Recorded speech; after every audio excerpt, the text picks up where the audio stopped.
মধ্যপ্রাচ্যে উত্তেজনার কেন্দ্রবিন্দুতে থাকা হরমুজ প্রণালী নিয়ে নতুন করে আলোচনার ইঙ্গিত দিয়েছেন ডোনাল্ড ট্রাম্প। মার্কিন ও ইসরায়েলি আগ্রাসনের প্রতিবাদে প্রণালীটি বন্ধ রাখার ঘোষণার পর বিশ্ব বাজারে ইতোমধ্যে অস্থিরতা দেখা দিয়েছে। তবে পরিস্থিতি দ্রুত বদলাতে পারে বলে জানিয়েছেন ট্রাম্প। সিএনএনকে দেওয়া এক সাক্ষাৎকারে তিনি বলেন, ইরানের সঙ্গে চলমান আলোচনা ইতিবাচক পথে এগোলে খুব শিগগিরই হরমুজ প্রণালী খুলে দেওয়া হবে।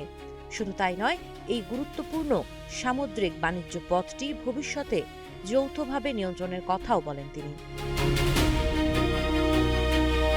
ট্রাম্পের ভাষায়, আমি এবং আয়াতুল্লাহ, যিনি পরবর্তী আয়াতুল্লাহ হন, আমরা একসঙ্গে এটি নিয়ন্ত্রণ করব।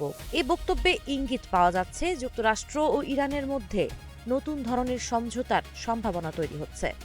এদিকে ইরানের অভ্যন্তরীণ রাজনীতি নিয়েও গুরুত্বপূর্ণ মন্তব্য করেন ট্রাম্প।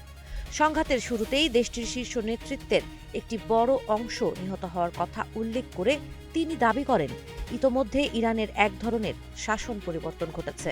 জীবন অবাক না করলে কে করবে? 28% মিল্ক ফ্যাটের অবাক করার সাথে ফ্রেশ মিল্ক পাউডার। জীবন অবাক করুক প্রতিদিন। তিনি আরও বলেন, যুক্তরাষ্ট্র এমন কিছু যুক্তিবাদী ও দৃঢ়চেতা ব্যক্তির সঙ্গে আলোচনা চালিয়ে যাচ্ছে যারা ইরানের ভবিষ্যৎ নেতৃত্বে গুরুত্বপূর্ণ ভূমিকা রাখতে পারেন।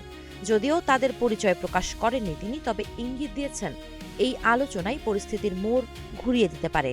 সব মিলিয়ে হরমুজ প্রণালী ঘিরে সংকট, সম্ভাব্য সমঝোতা এবং ইরানের রাজনৈতিক পরিবর্তন, এই তিনটি বিষয় এখন বিশ্ব রাজনীতির নজরের কেন্দ্রে। সাবা খান, নাগরিক প্রতিদিন।